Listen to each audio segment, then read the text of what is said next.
Datascapes are the most confusing thing in Kingdom Hearts. The reason they are so confusing is the way you learn about them.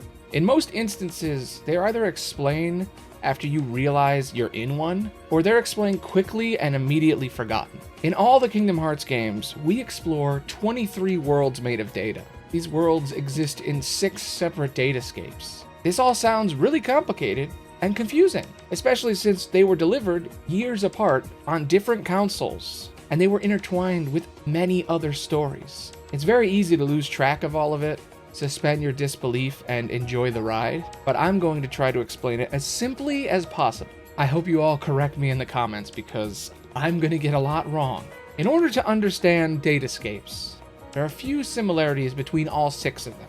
Every digital world exists within a datascape. These datascapes exist inside a computer in the real world.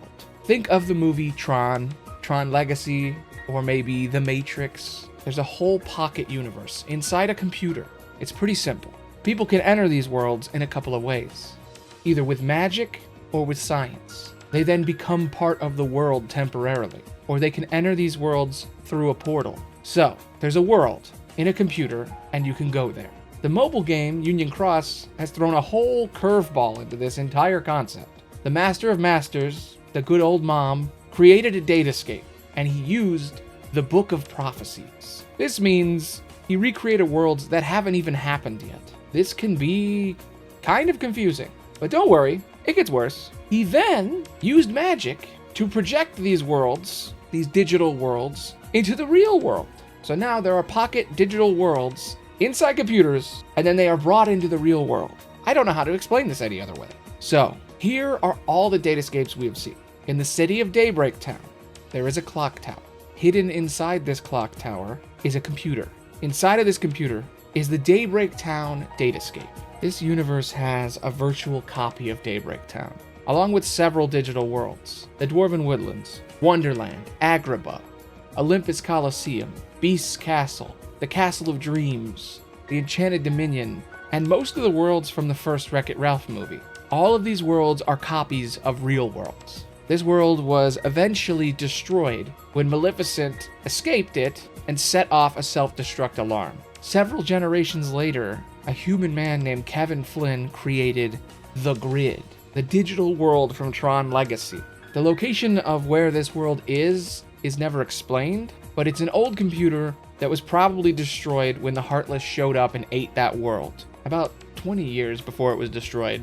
Ansem the Wise copied it, and he created his own virtual world called Space Paranoids. It's an older copy of the Grid that's based on the old 1980s Tron movie. This world was hidden inside a computer in Ansem's secret lab, and it's used to control Hollow Bastion's security systems. The third digital world was created by Ansem the Wise. He programmed a limited copy of Twilight Town. This copy was used to keep Roxas imprisoned for 7 days. He never had enough space to finish it.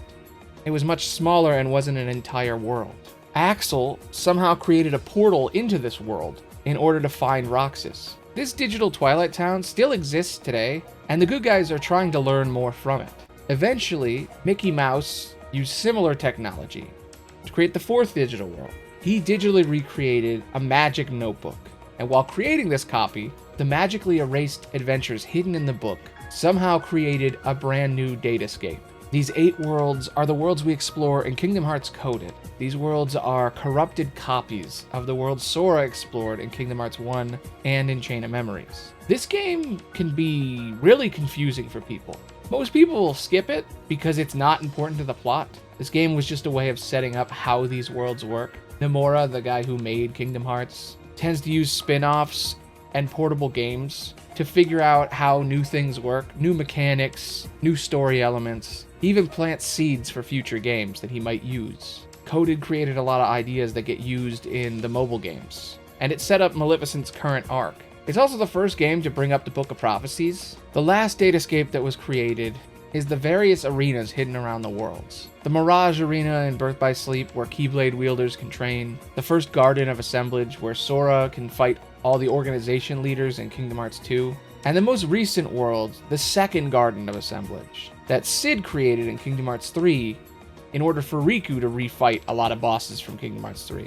And when Riku beat all these bosses, he met a future character from Kingdom Hearts 4 named Yozora. The data worlds are weird, but when you look at all of them, and you understand the patterns in them and how they exist, they aren't that confusing. I think they're going to get a lot more complicated in the next few games. Nomura is either a genius or completely full of shit, and just making it up. Kingdom Hearts 4 will be insane. The data worlds are mostly used as cool gimmicks. They're usually a way to explain how we replay older worlds again, or how we can enter movies like Tron, but they're sometimes used to reveal interesting twists. Anyway, I'm Aloni the Bard, and that's the best way I can explain the Datascapes. Thanks for listening. Bye. Sorry if this video was kinda all over the place. There's not a lot that you can say about the Datascapes, but I've never seen anyone actually try to explain them. If you want to watch something else, I just made a video about the indie platformer Celeste. It's pretty good. You should check it out. I'll see you next week. I think people have been waiting for this next video for a while. Bye.